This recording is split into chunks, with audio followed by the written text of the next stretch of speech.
আসসালামু আলাইকুম। ইতিমধ্যে আপনারা সবাই জানতে পারছেন যে বাংলাদেশে রাসেল ভাইপারের আতঙ্ক বিরাজ করছে। আতঙ্ক হওয়ার কিছু নেই, আপনারা সতর্ক থাকবেন, এবং বাড়ির আশেপাশে পরিষ্কার রাখবেন। যাতে রাসেল ভাইপারের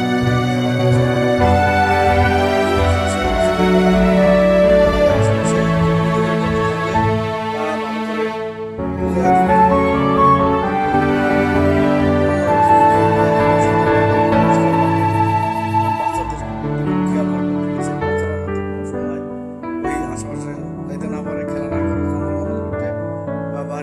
ভিতরে যদি কোনো খেরের পাড়াপোড়া থাকে ওগুলো নিচ দিয়ে পরিষ্কার রাখবেন, আশপাশ দিয়ে পরিষ্কার রাখবেন এবং খুব সতর্ক থাকবেন। এবং ডাক্তারের কাছে আশেপাশের এলাকার ডাক্তারকে বলবেন যে অ্যান্টিভেনাম কোনো ওষুধ আইনে রাখতে, আগাম প্রস্তুতিমূলক আল্লাহ না করুক যদি কোনো খারাপ সাথে সাথে তার চিকিৎসা পাওয়া যায়।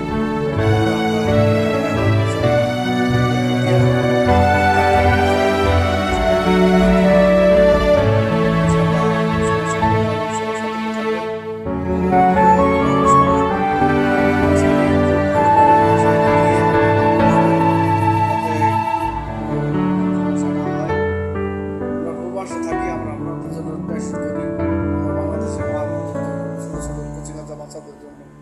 আপনারা সবাই ভালো থাকবেন, আমাদের জন্য দোয়া করবেন, সতর্ক থাকবেন এবং আপনারা বাড়িতে ধূপ জ্বালাইবেন, আশেপাশে ধূপ জ্বালাইবেন।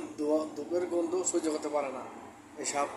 রাসেল ভাইপারের আতঙ্ক থেকে সবাই আল্লাহর কাছে পানা চান, যাতে আল্লাহ পাক সবার জীবন হেফাজত রাখেন। সবাই ভালো থাকবেন ইনশাল্লাহ। আসসালামু আলাইকুম রহমতুল্লাহ বারাকাতুহু।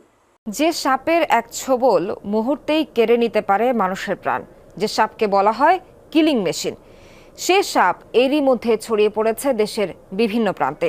ভয়ঙ্কর সে রাসেলস ভাইপার সামনে থেকে দেখেছেন সহকর্মী তাজনুর ইসলাম। বিস্তারিত জানাচ্ছেন তিনি, ছবি তুলেছেন নির্মল চন্দ্র বর্মন।